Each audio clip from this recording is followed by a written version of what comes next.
em Lucas capítulo 14.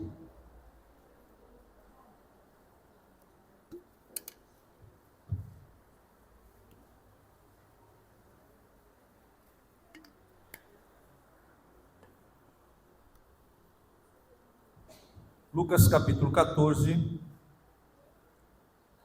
nós vamos ler o verso 15 em diante, está escrito assim: E ouvindo isto, um dos que estavam com ele à mesa, disse-lhe: Bem-aventurado o que comer pão no reino de Deus. Porém ele lhe disse: Um certo homem fez uma grande ceia e convidou a muitos. E à hora da ceia mandou o seu servo dizer aos convidados: Vinde, que já está tudo preparado. E todos a uma começaram a escusar-se. Disse-lhe o primeiro: Comprei um campo e importa ir vê-lo, rogo-te que me hajas por escusado. E outro disse: Comprei 5 juntas de boi e vou experimentá-los, rogo-te que me hajas também por escusado. E outro disse: Casei e portanto não posso ir. E voltando aquele servo, anunciou estas coisas ao seu senhor. Então o pai de família, indignado, disse ao seu servo: Sai depressa pelas ruas e bairros da cidade e traze aqui os pobres, os aleijados, os mancos, os cegos. E disse o servo: Senhor, feito está como mandaste, e ainda há lugar. E disse o Senhor aos servos: Sai pelos caminhos e valados e força-os a entrar, para que a minha casa se encha. Porque eu vos digo que nenhum daqueles homens que foram convidados provará a minha ceia. Amém? Esse texto fala de um grande banquete. É óbvio que isso aqui é uma parábola contada por Jesus, e nós sabemos que parábola não é um conto real. Parábola é algo que não é real, mas justifica uma verdade, uma realidade. Mas por que será que Jesus, então, ele falou a respeito dessa parábola, que se você ler desde o capítulo 13, o começo do capítulo 14, você vai ver que os temas que Jesus fala, ou que Jesus está falando, eles não têm nenhum alinhamento com esta parábola da grande ceia. Mas por que será então que Jesus falou desta parábola, desta grande ceia? Porque Jesus encontrou uma oportunidade. Aliás, ele estava em um banquete, e nesse banquete Jesus estava ministrando algumas verdades nesse banquete. Ele fala a respeito dos primeiros assentos. Ele diz que quando a gente chegar em algum ambiente, a gente não ocupe os primeiros assentos, porque se chegar alguém mais importante que você vai ter que levantar desse primeiro assento e sentar alguns assentos mais atrás. Isso vai ser uma vergonha para você. Então Jesus disse: quando você entrar em um ambiente, ocupe os últimos assentos. Porque se alguém te chamar, não venha para frente, isso vai ser motivo de honra para você. Ao passo de que se alguém pedir para você ir para trás, isso vai ser uma vergonha para você. Então veja que Jesus, quando ele está à mesa, ele está ensinando coisas éticas, coisas do reino de Deus. E é isso que nós falamos hoje aqui na aula da EBD, na aula dos obreiros hoje, foi algo extraordinário. E nós falávamos sobre ética cristã. O nosso comportamento como igreja não pode ser mais o comportamento que as pessoas têm lá fora. E a gente tem falado muito esses dias a respeito, aliás, também de uma festa da carne. E não precisa muito hoje para você juntar 1 milhão de pessoas, 2 milhões de pessoas, para que as pessoas possam extravasar os seus prazeres da carne em uma festa mundana, onde há a liberação de orgias e de tantas outras misérias que a gente já conhece. Então, o ser humano ele está mais inclinado a fazer os desejos da carne do que buscar uma vida espiritual. Na verdade, a vida espiritual hoje, ela está meio que banalizada. Os crentes são vistos hoje como pessoas que não são desse mundo, e glória a Deus, não somos mesmo. São pessoas que, como é que pode, todo domingo, toda quinta-feira, toda terça-feira ainda vão para um tal de um connect, e oram e dobram os joelhos. Não, isso é muito estressante. É mais fácil o ser humano se inclinar para as coisas da carne, como está escrito em Gálatas capítulo 5, que há uma luta do espírito contra a carne. Quem aqui já sentiu isso? Você diz assim, no domingo pela manhã: hoje eu vou para o culto. Não, hoje eu vou. E quando chega lá das 5 horas, meu irmão, começa a dar aquele marasmo, começa a dar aquele abatimento, começa aquele abrir de boca, e você fala: não, hoje eu vou ficar em casa, vou aproveitar hoje que está calor, vou me banhar na piscina do condomínio. Mas há um chamado de Deus para nós nesses últimos dias. Deus está chamando um povo para uma grande festa. Irmão, eu não sei qual é a festa que você já foi, que você disse: não, essa festa foi a melhor festa que eu já fui na minha vida. Eu quero te dizer algo nessa noite, meu irmão. Nada é comparável àquilo que está preparado no céu para nós. Absolutamente nada neste mundo está aos nossos olhos melhor do que aquilo que Deus já preparou para nós.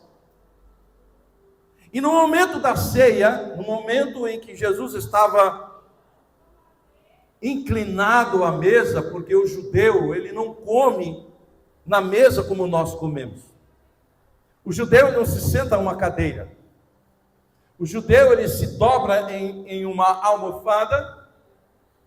A mesa do judeu, ele é bem baixinha e ele se curva.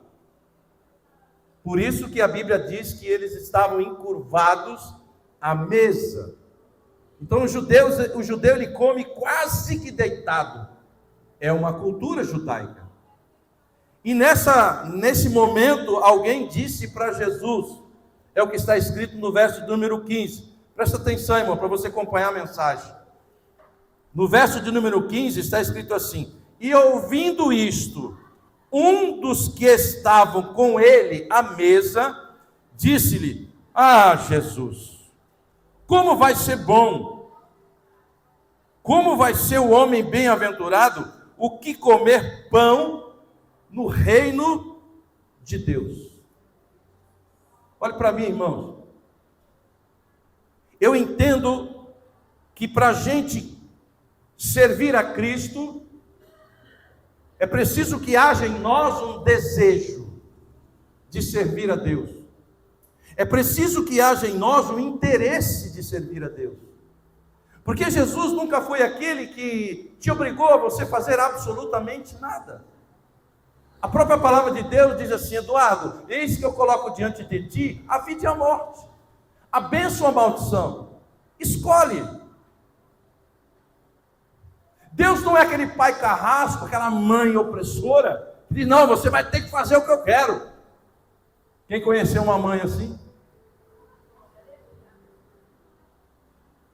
Não, Deus é aquele que nos dá opção.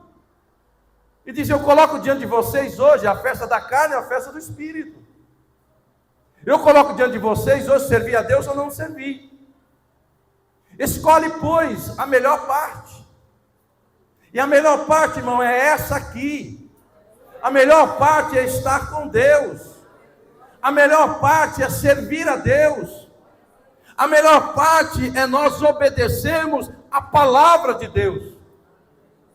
E este homem quis fazer gracinha com Jesus. Jesus, bom vai ser, a mesa aqui está bem bacana, mas bom vai ser quando a gente comer pão no reino de Deus. Primeiro que no reino de Deus não tem pão.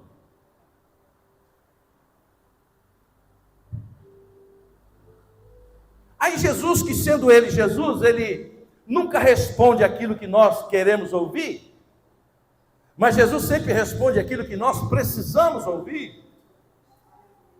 É por isso que muita gente tem medo de vir aos cultos, porque sabe que Jesus vai falar. Sabe que Jesus, através da palavra, ele vai falar aos nossos corações. E aí, meu irmão, é decisão. Jesus praticamente não disse isso, mas Jesus, em outras palavras, quando aquele homem disse assim, nossa, a festa está boa, hein, Jesus? O negócio aqui está bacana, o negócio aqui está legal. Melhor ainda seria comer pão no reino de Deus. Aí sabe o que Jesus falou, entre outras palavras? Ele diz assim, filho, será que você está preparado? Será que você preenche os requisitos para verdadeiramente entrar no meu reino? Eu vou te contar uma história. Eu vou contar uma parábola para você. Ele disse assim, um certo homem, ele fez um grande banquete, uma grande ceia, e convidou a muitos. E a hora da ceia mandou o seu servo dizer aos convidados, vinde, que já está tudo preparado. É claro que esta parábola representa Deus com o chamado à igreja para morar no céu. Nós estamos falando das bodas do Cordeiro. E as bodas do Cordeiro, não sei se você sabe, mas ela não está sendo preparada.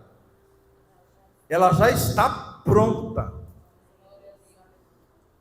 A mesa já está pronta. Irmão, como é gostoso. Às vezes eu chego em casa e eu chego morrendo de fome.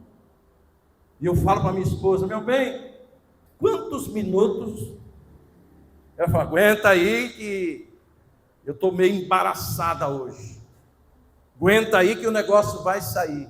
Irmão, eu vou ali no computador, vou na Bíblia, ou assisto um jornal, alguma coisa, mas meu coração, irmão Afonso, fica, meu Deus, será que vai me chamar agora? Morrendo de fome.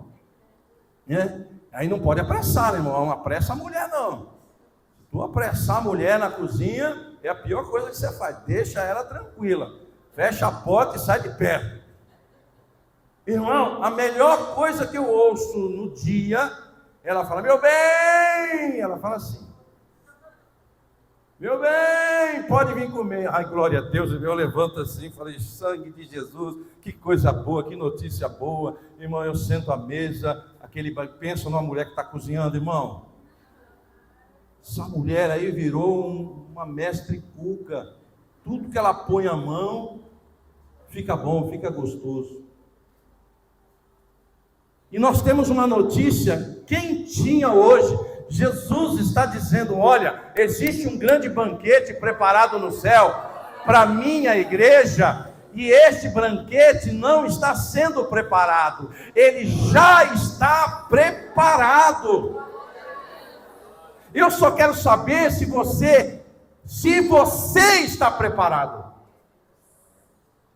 Porque a mesa está pronta, o banquete está pronto, mas eu preciso saber se você está preparado para se sentar à mesa.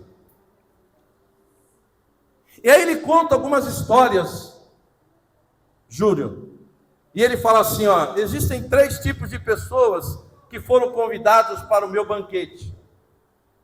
Primeiro, os convidados que foram chamados. O primeiro, ele deu uma desculpa. Olhe para o teu irmão e diga assim: para de dar desculpas. Você sabe o que ele disse? Ele falou assim: olha, eu comprei um campo. Olhe para mim, irmão, eu estou possuído aqui da glória de Deus. Eu comprei um campo e eu preciso vê-lo. Irmão, primeiro que isso é uma mentira. Eu provo para você que é uma mentira. Porque essa palavra, Jesus está falando de judeu. Os convidados na Bíblia são os judeus. E judeu nunca compraria um campo sem vê-lo. Primeiro que Deus já havia dado a terra para o judeu. Ele não precisa adquirir mais nada.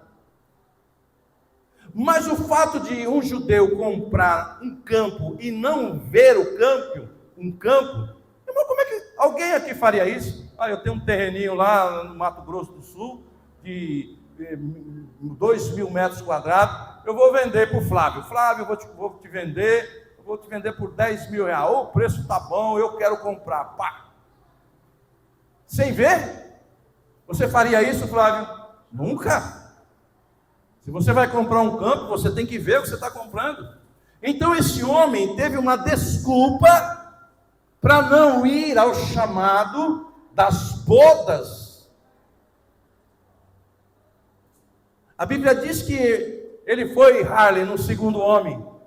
E o outro disse assim: eu também não posso ir. Porque eu comprei 5 juntas de boi e eu preciso experimentá-la. Outro mentiroso, irmão. Alguém que está criando uma desculpa para não entrar na festa do rei. E ele disse: eu vou ter que experimentar. Outro judeu mentiroso, porque nem o judeu compraria 5 juntas de boi sem experimentar. Alguém compraria aqui um carro por internet, sem ver, faz o pagamento? Alguém faria isso? Alguém já fez isso? Não. O carro você tem que ir, tem que experimentar, leva no mecânico para ver se está tudo de acordo com o preço, com as condições que alguém falou. E este homem comprou 5 juntas de boi, que eram os tratores da época, e ele não experimentou. Isso é uma desculpa. Isso é uma mentira. O terceiro homem, ele estava mais alinhado com a verdade. E ele disse: olha, eu me casei, eu não posso ir. Poxa, leva a esposa. Não é porque você se casou que você não pode ir à festa. Então são 3 coisas, meus irmãos, que separam as pessoas de Deus. Diga comigo: 3 coisas que separam as pessoas de Deus. A primeira coisa, o primeiro homem, ele disse: eu não posso ir porque eu comprei um campo. Só compra campo naquela época quem tinha muito dinheiro. E uma das coisas que tem separado pessoas de Deus é o dinheiro, são as riquezas, são as posses, é aquilo que eu tenho. As pessoas confiam mais na força do braço do que na força de Deus. E eu quero fazer uma declaração aqui nessa noite: a nossa maior riqueza é o Senhor na nossa vida. A nossa maior riqueza, aleluia, é Deus conosco. Só existe paz, alegria e prosperidade quando Deus está dentro do casamento, quando Deus está dentro da família, quando Deus está dentro do meu trabalho. Você colocou Deus dentro do negócio, pode esperar que você vai prosperar. a nossa prosperidade, ela passa pela presença de Deus. Eu conquistei porque eu sou inteligente. Eu conquistei porque eu sou bom. Eu conquistei porque eu estudei. Não, você conquistou porque Deus é na tua vida. Porque se Deus não estiver na nossa vida, nada acontece. Eu sempre digo, casamentos falidos, quando Deus passa a ser o centro deste casamento, esse casamento começa a prosperar. Vida financeira falida.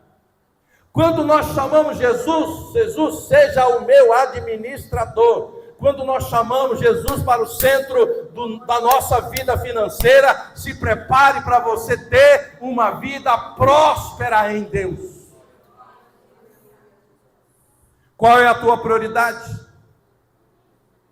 Quais têm sido as tuas desculpas?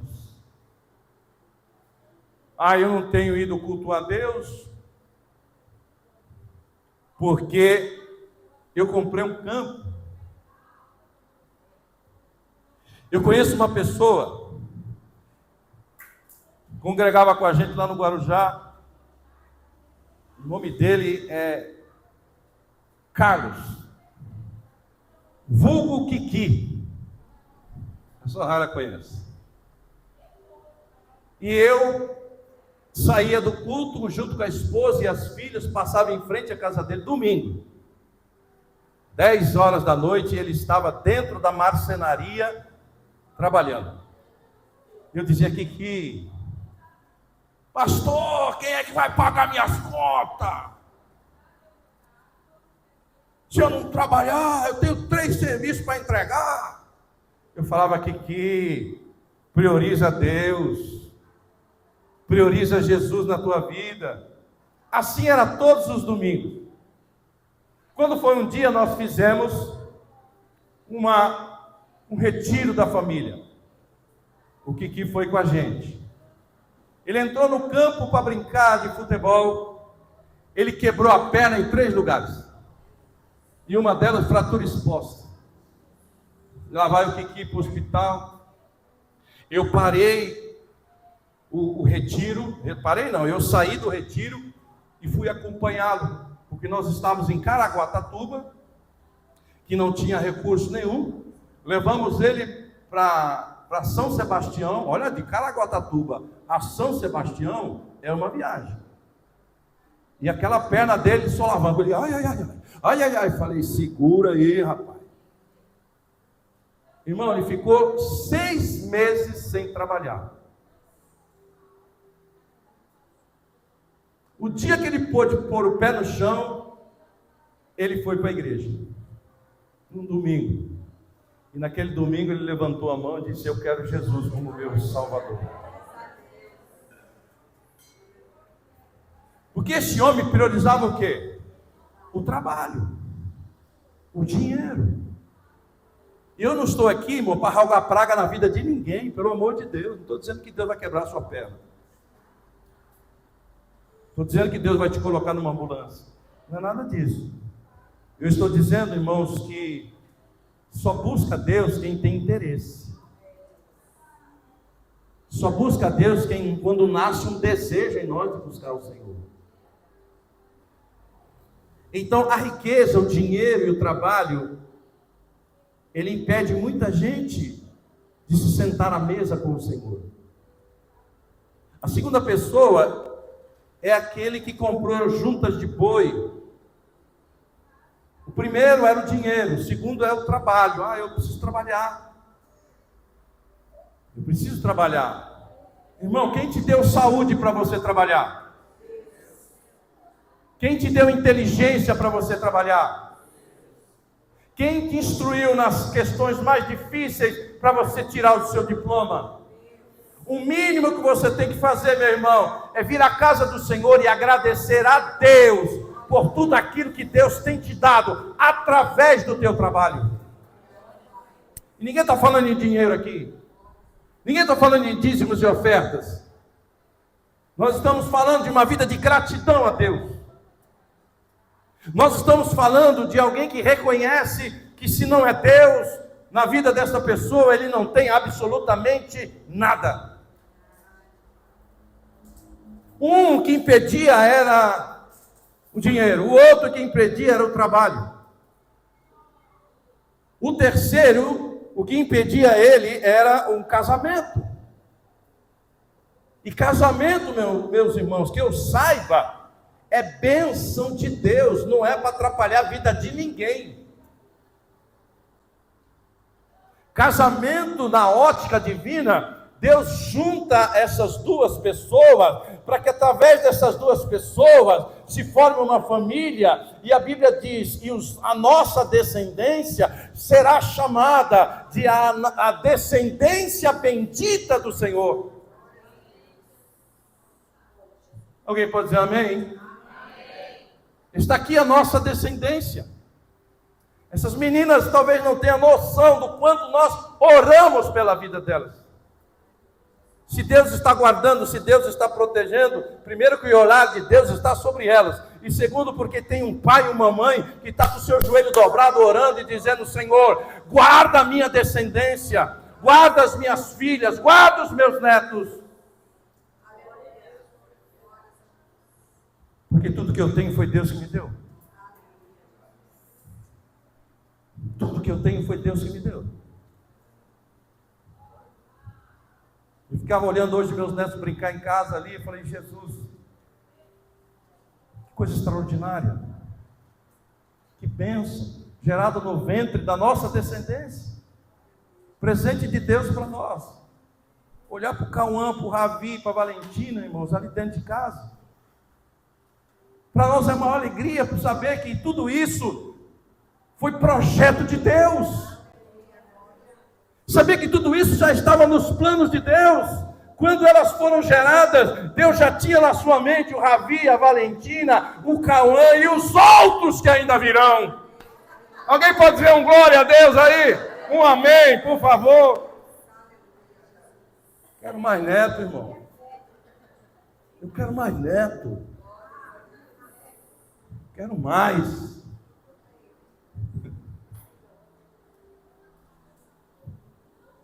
Tem pessoas que a riqueza afasta eles de Deus. Tem pessoas que é o trabalho. E tem pessoas que são pessoas. Eu não vou por causa do meu marido. Eu não vou por causa da minha esposa. Irmão, a salvação ela é individual.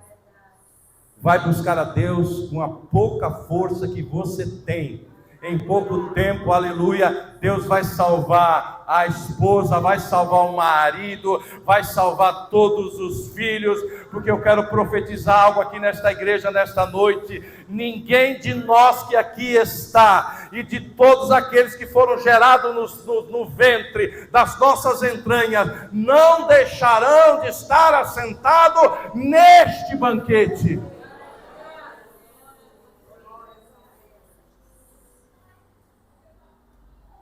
Amém? Quero dar uma saudação aí para o YouTube.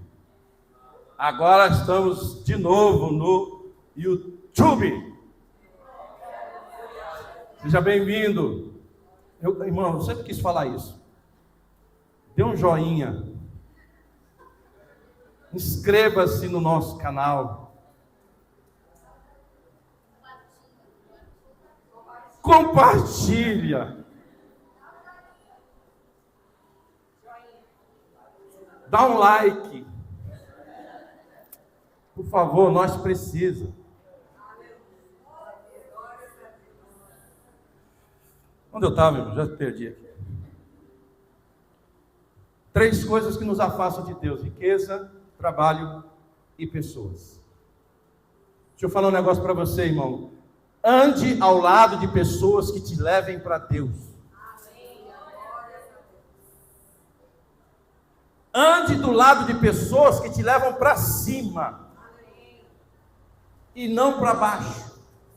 Porque já chega de quando nós éramos no mundo, a gente só via tomando pancada de Satanás.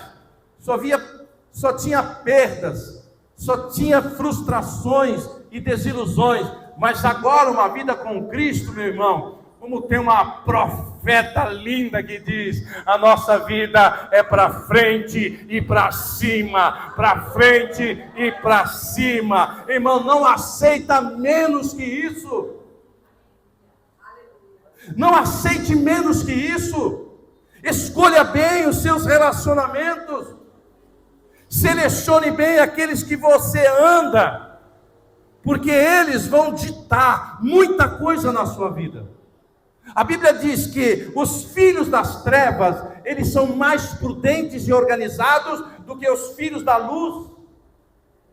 E andar com quem é treva, provavelmente ele vai abafar a tua luz. E vai chegar um dia que você vai dizer: o que eu fiz da minha vida? Não, irmão, é melhor que você ande só, mas com o Senhor do teu lado, com o Senhor na tua vida. Irmão, não deixe que ninguém, nenhuma pessoa te afaste da presença de Deus. Não permita isso. Porque tem uns miseráveis, irmão, que eu vou te falar. 5 horas da tarde o miserável está ligando. Ó, vai ter um churrasco aí, tá? Vai ter não sei o que hoje. Pô, mas hoje é culto. Ah, pai, vamos lá. Pô, estou sem dinheiro, eu pago. Já viu alguém pagar um copo de leite para alguém? E uma cerveja? Qualquer um paga se você... Ele quer companhia, ele quer te desviar. Ele quer te levar para longe. Irmão, esse homem ficou indignado. Porque ele havia preparado o banquete. Voltando aquele servo, anunciou as coisas ao seu senhor. Então o pai de família, indignado, disse ao seu servo: sai depressa pelas ruas. Aqueles que eu quis honrar, não me honraram. Pois agora eu não quero mais nenhum deles no meu banquete. Chame os mancos, os coxos, os aleijados, cegos. Presta atenção, irmão.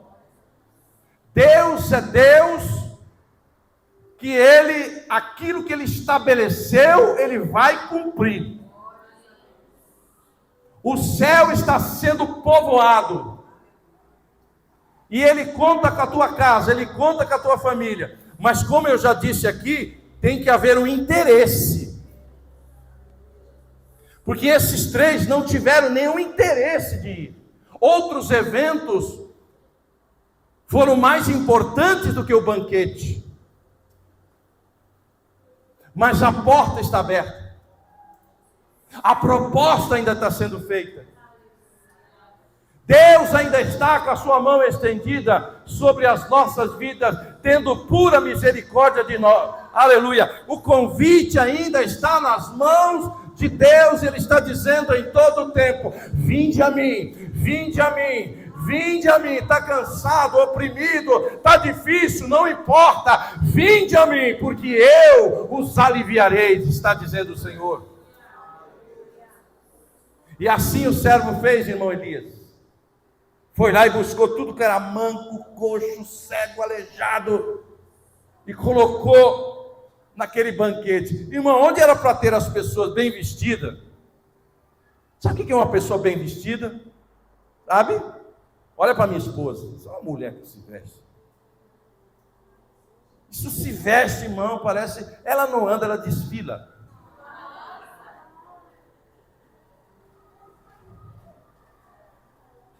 As pessoas daquele banquete deveriam estar vestidas assim, ó, toda combinandinho. E de repente o cenário era outro. Não tinha mais nada combinando. Era cego, era surdo, era mudo, era aleijado. Era uma cena, irmão, que qualquer pessoa que é muito almofadinha fala: nossa, credo, onde já se viu? Já se viu o banquete do rei com esse tipo de pessoa?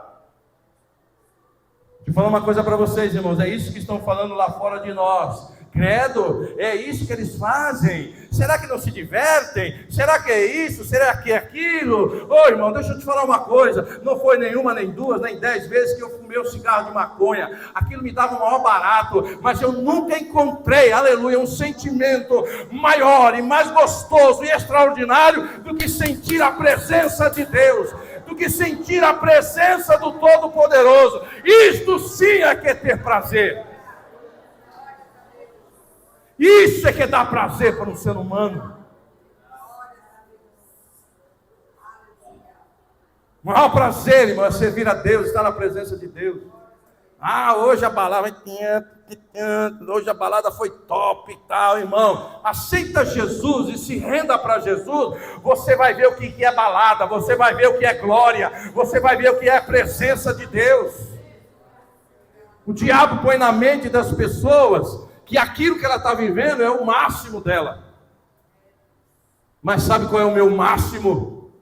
Estar na casa de Deus, adorando a Deus e glorificando o nome do Senhor.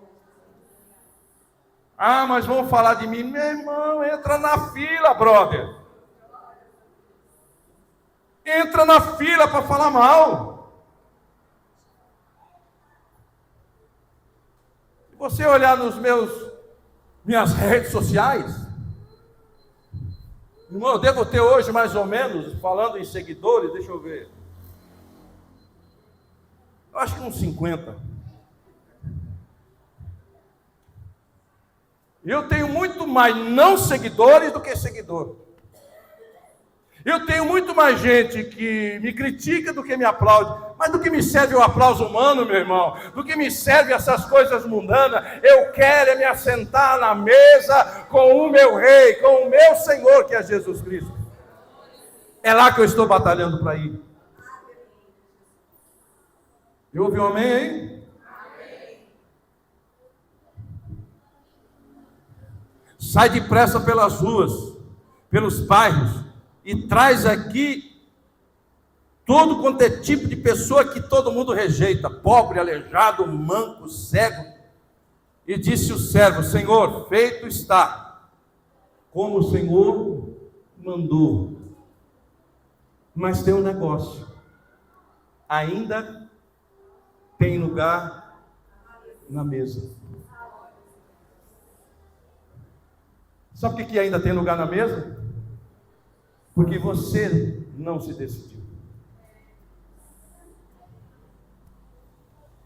Ainda tem lugar na mesa, meu irmão, porque você está que nem aquele dando desculpa. Eu não vou para o culto porque eu tenho um campo, tem que ver. Eu não vou para o culto porque eu tenho um trabalho. Eu não vou para o culto porque meu marido, minha esposa, meus filhos.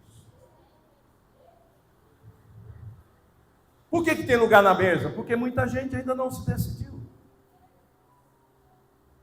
Por que o noivo ainda não entrou para núpcias? Porque a noiva não está pronta. Quem determina a hora que o casamento vai começar? Quem determina? É o padre? É o pastor? É os pais do noivo? É o noivo? É a noiva.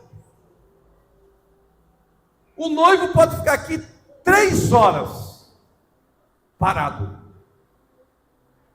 Não foi meu caso, a minha esposa chegou antes que eu. Estava querendo casar. As duas foram da minha de honra. Sou Raile e Carolina, as duas se cutucando uma outra. Eu vejo o Ravi e o Cauã igualzinho, ó. Elas entravam assim.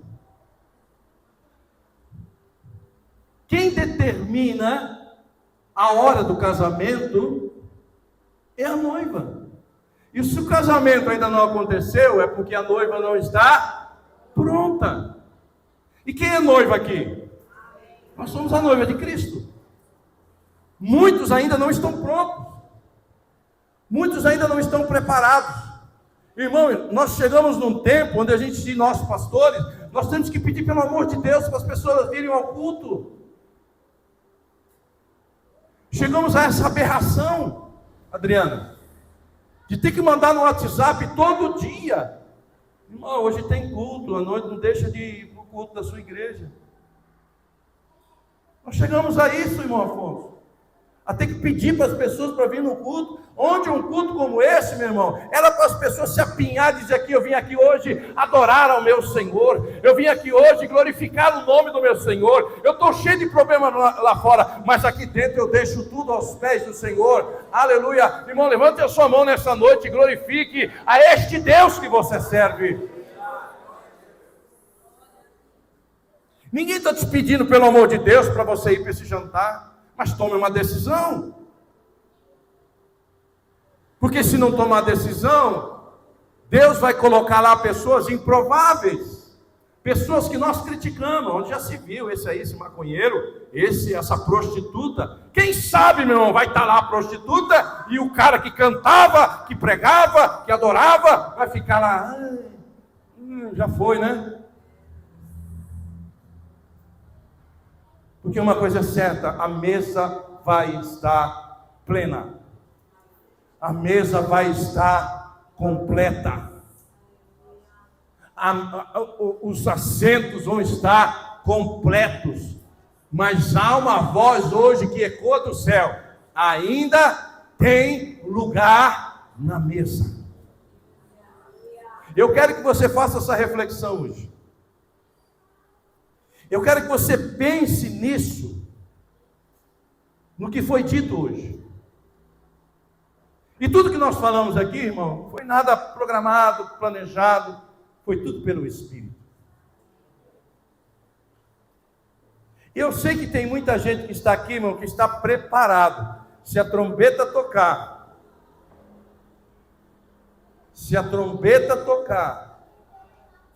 o céu vai ser o seu destino. Mas infelizmente, hoje nós temos muita gente que tem dúvida da sua salvação,